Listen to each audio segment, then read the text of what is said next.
The purpose of this video is to introduce us to the concepts that we're going to explore in our forces down a ramp video. This is a situation where we'll deal with a lot, where we have an object on a ramp. So we have an angle with respect to the floor. That's always the angle we'll measure it to. So this is flat, and there's my angle, and this line right here is my board. Okay. Then that means the force of gravity is always perpendicular to the ground, right? So I have gravity pulling here. We've learned about vectors. I can break this into two components. I have a vector that's going straight down the board, which we'll call D for down, force D.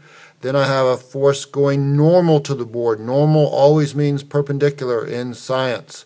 Now, if I look at where it's actually happening, it's happening right here, from the middle of the object straight down in the board, and the board is pushing up with the same normal force because it's not accelerating.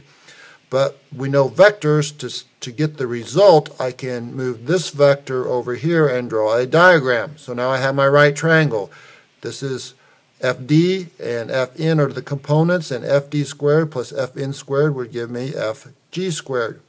Now, if you look at the geometry, you have to think about it a little bit. This angle equals this angle, which means I would get the following equation. For my trig, the sine of this angle right here is the opposite, which is FD, which I'm about to write down. So the sine of theta is equal to my opposite, which is my force down the board, divided by my hypotenuse, which is the force of gravity.